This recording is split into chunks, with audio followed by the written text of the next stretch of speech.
All right, we are live once again on the Spin Cycle. Andrew Southwick, R.C. Williams, with you for another installment, and we're close to 12:45 today. My computer did. We all know this, right? Whenever you have something ready to go and you go to turn your computer, that's when it decides to reboot and take like the 5 or 6 minutes to reboot and do the whole thing, or update, I Only should say. every single time. Only all the time, yeah. Yeah. So anyway, so getting through some of those things, we got some interesting stories here on the docket today. Let's well, I don't know, actually, let's dig right in. Why not? Let's do it. Um, first up, get the right image up here. Has the GOP betrayed Americans? Well, you can probably stop the question right there and say yes, over and over again. But here's a story that is not getting a lot of traction, but it matters because it's the intersection of food supply. It's the intersection of our national security. It actually probably has to can dovetail into election security as well. Check this out. Republicans promised to put America first. This from the Daily Caller. Instead, they betrayed everyone for money from massive ag donors. Let me tell you what's going on here. In the latest kowtow to corporate mega donors, 48 Republican members of Congress, along with a few choice Democrats, have unveiled the Securing Agriculture's Workforce Act of 2026, which is H.R. 9535. Now, of course, what workforce might you mean? Well, none other than hundreds of thousands of illegal alien farm workers in the country. Says, but before you jump to conclusion, the legislation, while it does grant mass amnesty to illegals, it's not a handout to undocumented workers. The legislation is squarely aimed at advancing and protecting the profits of multi-million and even billion-dollar corporations in the ag sector in exchange for generous campaign contributions to the Republicans, who, of course, are morally depraved enough to support this. He goes on to say, you might find this ethically corrupt, but the bill allows illegal foreign workers who can prove they worked as farm laborers, as defined in the bill, for at least 6 months in the last 2 years, so anytime in there for at least 6 months, to receive a special status by waiving certain legal bars of admissibility and effectively placing them on a fast track to H-2A visa status. This means they'd be considered legally present in the U.S., which is the mass amnesty. But it doesn't stop there. It also introduces the adverse effect wage rate, a cap of 3.25%. What that does is it caps wage increases for farm workers, foreign and domestic, citizens and non-citizens, at 3.25% annually, even though labor market data shows the market price for farm workers is rising much faster than that. And the reason is because, just like in any free market, farm labor wages are set by the lowest cost option. Therefore, if foreign workers are only able to receive 3.25% wage increase every year, the American farm workers will receive no better. And it is the donor class, the big ag, that results because they're not having to shell out the money to pay for these workers. So I see there's a lot going on in this, and unfortunately, it looks like, hey, we're about to pay the donor class, and in exchange, we're going to give cheap labor to the farm workers, exploiting these workers, and and effectively give a backdoor amnesty to a chosen few because it benefits the elite class and the donor class. So is the acronym for this thing SAWA? Did I understand that It looked like that. Yeah, the SAWA, SAWA-E. Securing Agriculture blah Securing Agriculture's Workforce Act of 2026. Now, the Republican sponsor, by the way, is committee chairman. He's the House Ag chairman, Glenn Thompson, along with 43 other Republicans. So SAWA-E, that you have to deal with this. Please excuse my joke. It is interesting, again, Andrew, how these things work, right? A couple of days ago, I made mention to Ross Perot, the legendary Ross Perot, and his giant sucking sound comment of what would happen. And what's interesting is that we see the inverse. Now, migrant workers who've worked at farms and fields is nothing foreign to us. I mean, I grew up in California, very close to the Central Valley, which is where the majority of agriculture happens. You know, that was a thing. But here's what we were promised and didn't happen. Andrew, over the years and now decades, there's always been we need to deal with immigration reform. We need to deal with immigration reform. We need to deal with immigration reform. And it just never seems to get dealt with. And it's like, well, now we're going to kick everybody out. We're going to put a wall up. Well, great. And then that doesn't happen. And so the only answer comes down to, well, look, let's let them stay if they're useful to us in some way.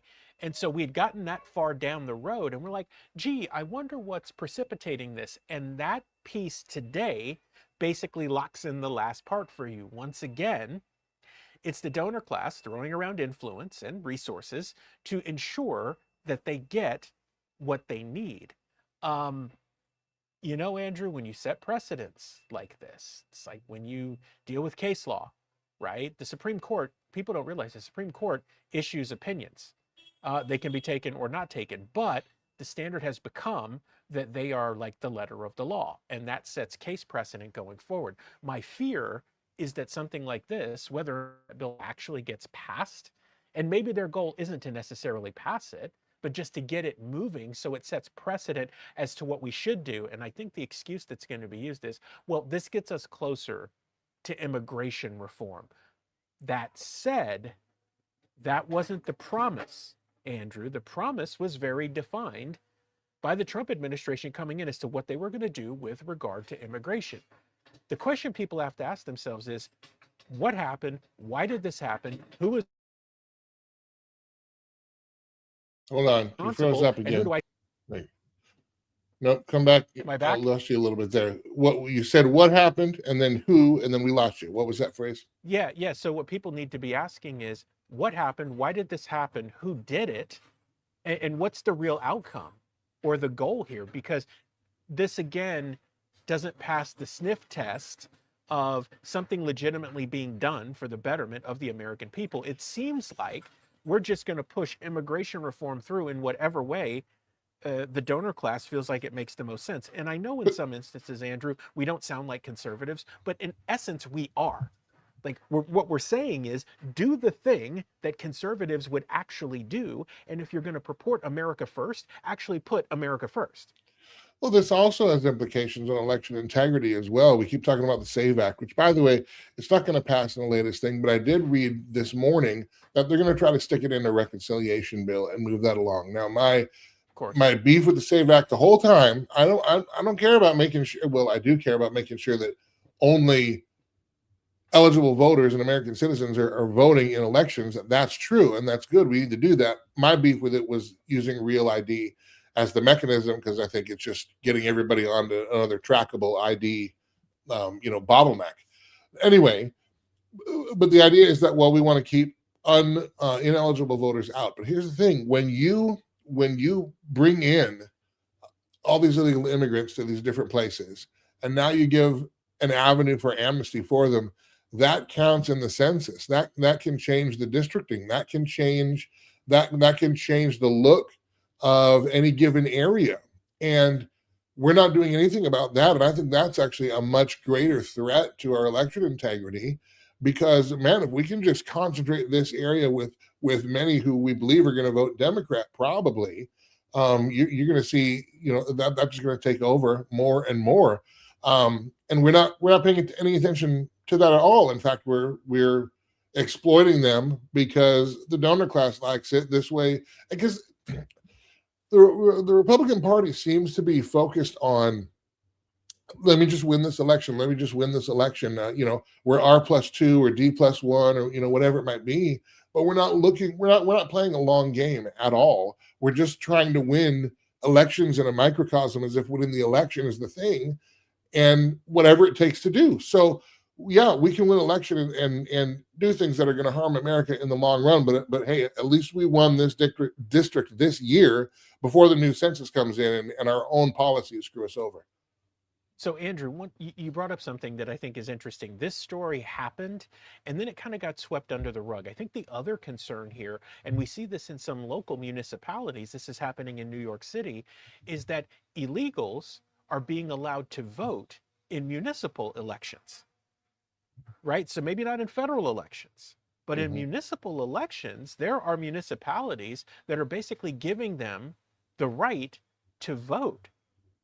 That affects the census, but also you're dealing with jurisdictions who are okay with this thing and will do whatever it takes to win. So guess what they do? They say, well, listen, if you got a green card or you're a special case or whatever, yeah, you can vote in municipal elections. That's going to create a dangerous setup at the local level, Andrew. And we know how this works. If you get it at the local level, what's ultimately going to happen at the state level and the federal level? That's actually going to trickle up.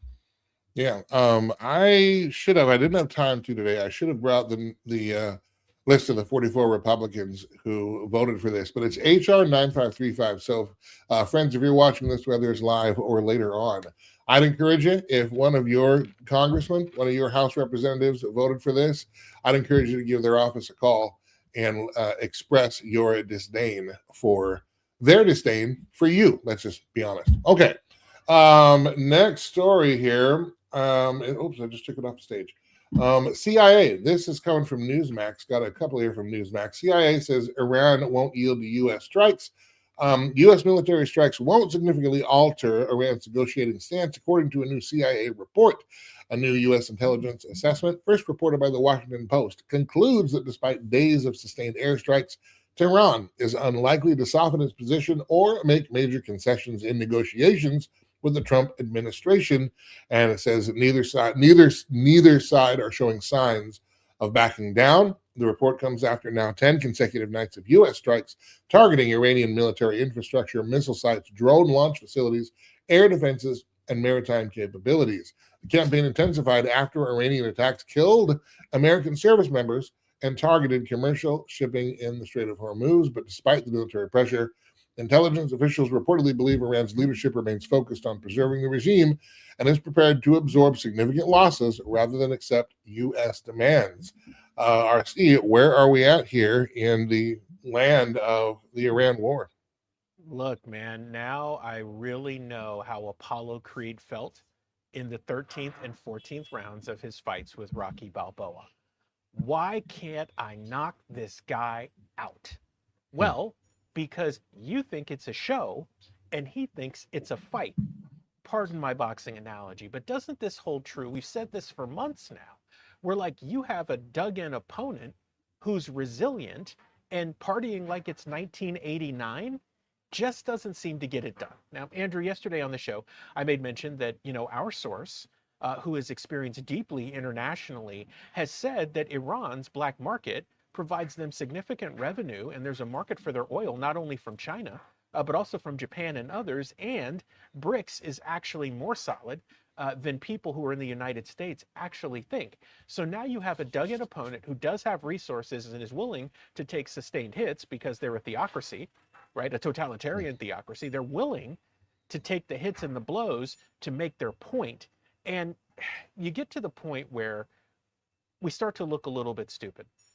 And I have often said that world politics, penitentiary, you're always being sized up to see where you stand or what's going on, or do you still have the power or the muscle?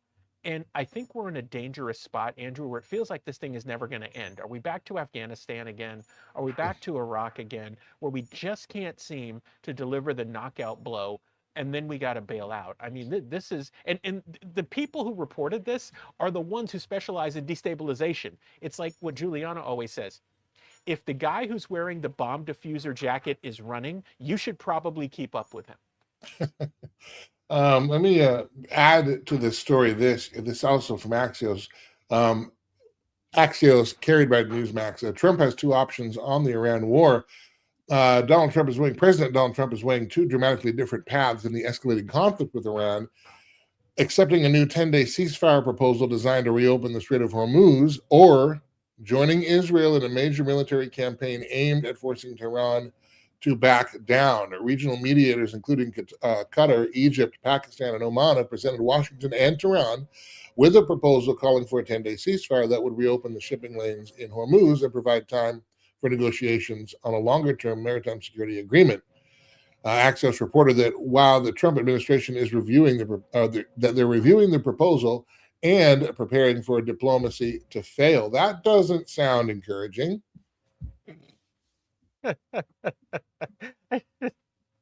I'm sorry. I can't. We work to come up with professional and focused responses, but now we're in the theater of the absurd. Like, Hmm. look, either finish the job or don't, right? And I'm looking at the chat now, and it's like, look, there are two components to this. You realize that the U.S. is going to keep bombing until they run out of bombs, but the religious tenacity of a theocracy has them believing, as you said the other day, Andrew, that they can bring the 12th Imam into Oh, existence by doing this and waging this. And so, sure, they're willing to do it. And being honest, the topography of Iran is not favorable to us. mhm. Most people have no idea how Iran is actually laid out. These things aren't good.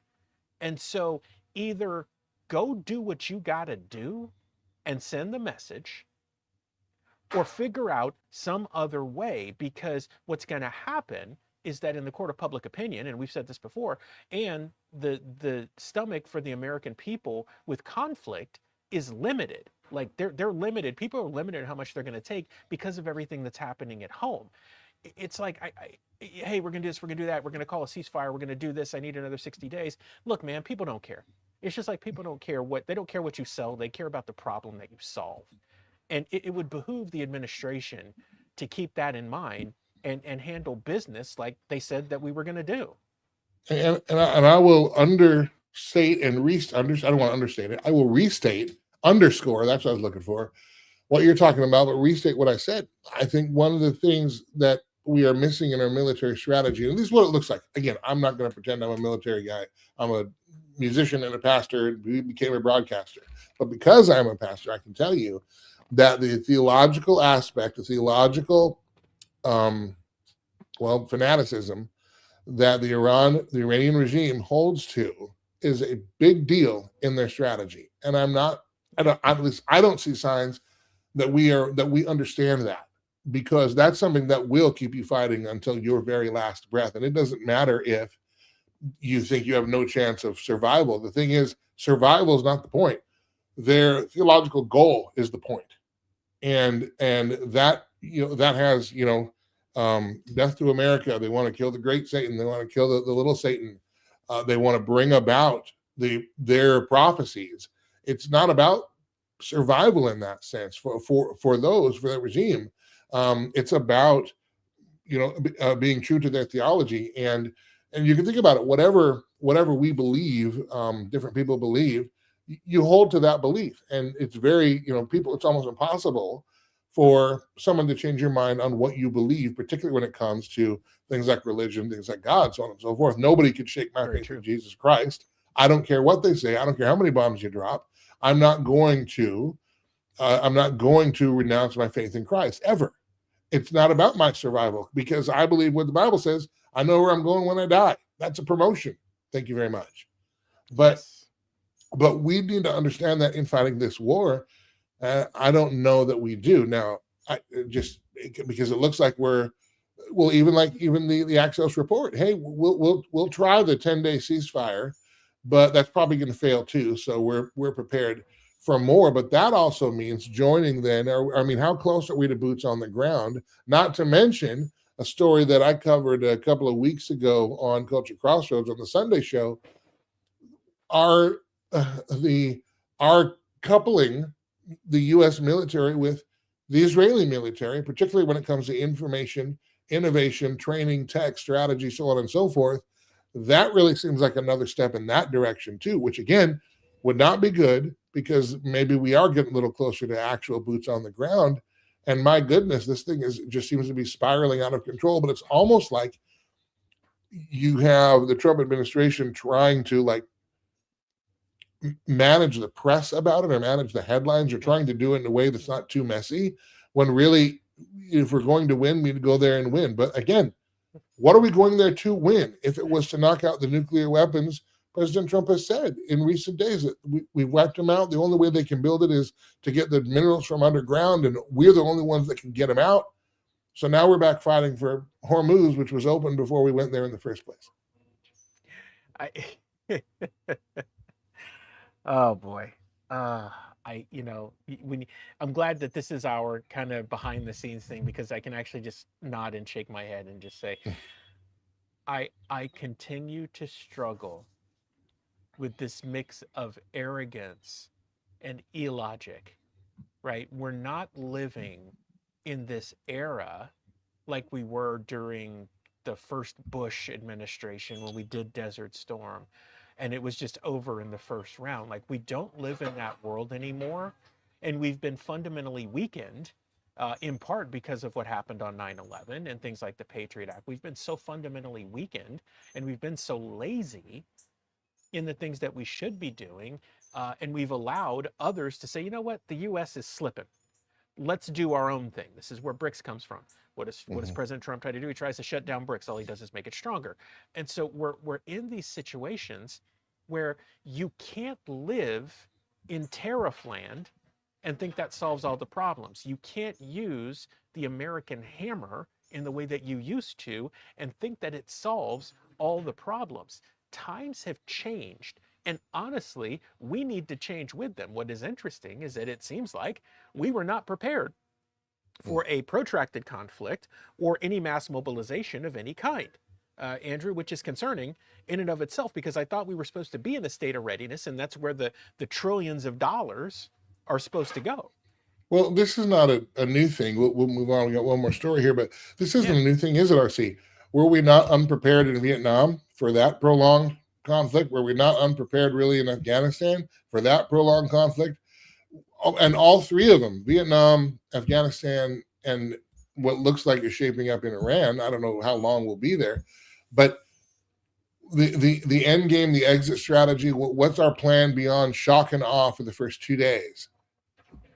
And I think we imagined everybody just coming out with their hands up. We surrender, we surrender. No, they don't. And then we get stuck in this mud. And I don't think Americans, Republican or Democrat, as you mentioned, have a long stomach or patience for that. If we're going to win, then let's win. But if we're going to be over there meddling and hemming and hawing and going back and forth, and then the end result is that energy prices around the world skyrocket, gas continues to stay stubbornly high while we have persistent inflation that compounds year after year. Americans are going to say, what is the long-term gain from all this short-term pain? Tell me what that is and how it will help my life and my kitchen table. We're not seeing that either. Yeah. And that's I think people are starting to ask the logical question. What is the point? Especially when I can't afford to do anything anyway. Andrew, the stories continue also about our oil supply and how it's low. I think we're at 45 days now before we're either critically low or out. And, all these things are going to converge at a time that is particularly bad for those who are in midterm races on the conservative side of the fence, because these things flow downhill. Right? If the head is having issues, then you're probably going to get some of that splatter too. There's a cavalcade of problems, and it seems like it is more important to deal with low T or looks maxing or eating Brussels sprouts or whatever other thing we're doing right now in the circus that's going on in DC, and that's sad. Well, obviously this is the story that never ends, so we'll be bringing updates as we get them. One more story here on the program. You would think that with the economy the way it is, you would think that with the war going on, the No More Wars war, that's not a war, that is a war, that's over but not, that we've won 76 times, by the way. That's a world record. Kind of, sort of. Hey, man. You would think that with the golden age that we're told we're in, you would think that with a new CDC director nominee who says the mRNA is safe and effective, so undercut MAHA and the whole rest, you would think with all of that the Republicans would be hemorrhaging support, and they are. President Trump's approval rating has been mired in the 30s for the past few months. Conventional wisdom would tell you that, and a lot of the independents, that MAHA coalition that helped Trump get reelected in 24, have now said, I'm tired of this. I don't want to do it. And it's not because they love the Democrats, but there were not the promises made, promises kept in this time, according to the perception of many who voted for Trump and the administration in 24. Okay, you would think that would mean that the Democrats are cruising not just to a victory and taking back the House, but the Senate maybe as well in these midterms, and possibly in 28, but not so fast. But not so fast, because the Democrats have their own problems. Van Jones revealed that the Democrat governors and senators are panicking over the rise of communism in their party. Van Jones, who is a self-proclaimed progressive Democrat, this from rightscoop.com, wrote a post calling out the DSA, that's the Democrat Socialists of America, who are trying to take over the party, and revealed on CNN that since the Democrat governors and senators are calling him in a panic over this commie threat to their own party, and thanking him for saying that out loud.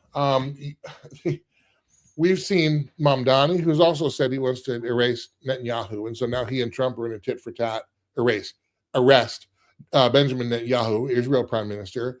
Now him and Trump are going back and forth. Yes, I will. No, I won't. Yes, I can. No, I can't. All that kind of stuff. But you have Mayor Katie Wilson in Washington. You've got several of these out and out socialists. I mean, the squad effectively, they're socialist and America hating as well. And the Democrats are seeing this too. But then you have people like Bill Maher, who is clearly a progressive, but said in an interview just this week in a viral clip going around that his vote is in play because he's not going to vote for communists if that's what the Democrat Party is going to put up, which means he's open to a Marco Rubio, perhaps. So it's not as cut and dry maybe as even you and I might have thought a couple of months ago. I would think that with Republicans, especially when the economy is so bad, the tide tends to shift to the other party. And usually the first midterm anyway goes opposite party, no matter who's the president, right? So, and we are expecting that the Democrats are going to retake the House. That probably will happen. The Senate is a little murky. 28, I would, if I'm going to bet, I would say probably a Democrat wins. But you know what? I don't know, because we live in bizarro world. But if Democrats are worried about communism in their party, RC, do you think they're really worried about communism, or the fact that communism, the brand, does not sell well at the ballot box? I'm not sure that the party cares about anything but power, just the same as the Republican Party does. These are private clubs that want power at whatever cost. We started this program, this episode, talking about how the GOP is fine with illegal immigration as long as it leads to donations to the party. So I would imagine that the Democrat apparatus would be fine too with communism if it had a better brand in America. I don't know. What's your take of that? Andrew, so I think it's a little bit of both. Power, and Van Jones, it's so funny. Van Jones is a poster child for the Red-Green Alliance, I guess, for lack of a better term, for him to come out and say that. I think it's a little bit of fear and loss of control, because populist movements, regardless of what side they fall on, all take this path. Now, this is not a shameless book plug, Andrew. This is actually an educational and factual thing. I encourage people to grab our book, Empowered to Act. Okay, here's the reason why. It will break down for you how to counteract the foolishness of the DSA. Once you get that, I encourage you, and it's free online, you can go find it, is to go find Saul Alinsky's Rules for Radicals and read that too, because all you're seeing is the same playbook ran on you that they've been running for years, right? Same tire, new tread. And it's to the point where the Democrats like Van Jones know that too. And they're like, whoa, we can't get our arms around this. We need to sound the alarm so that we don't get any splatter and we're not pulled further left than we want to be. It would behoove conservatives to help moderates or independents to understand the bill of goods they're being sold through organizations like the DSA, so they don't make the wrong decision, in particular young people, so they don't make the wrong decision out of emotion in something like this. Yeah, and I do think too that part of the reason for the rise of communism is the impotence of the Republican Party to make a case for freedom and liberty and capitalism that's not cronyism, because that's what we're doing now. We're doing crony capitalism. We're doing venture socialism, the public-private partnership. That is literally what fascism is. It's government getting into bed with corporations and having the corporations do what the government is prohibited to do, which in our case would be by the Constitution and the Bill of Rights. So with the Republicans damaging their own brand like that, you have Gen Z and I don't know, Gen Alpha, is that the one after that? I can't keep track of them anymore. Yeah, but I think so. But you have the younger generations seeing with both eyes open that this two-party system is not serving me well, and so you can understand how they would see somebody like a Mamdani and say, well, let's try that. It's not them, so we're going to try that. I don't condone that. I personally would not do that, but I can understand why that would be appealing, particularly to young people. And you can see in Florida, right, the governor race and the primary for that, that the young potential voters in Florida all flock behind James Fishback. He speaks really well to them. And I'm not saying James Fishback is a socialist, but he is connected with them in a way that the old guard Republicans or the conventional Republicans are not, have not, and I'm not sure if they know how to. Man, Andrew, have we talked about that at length? We certainly have. I moderated a discussion with Florida Speaker of the House, or former Florida Speaker of the House, Paul Renner, and James Fishback in Naples back in May.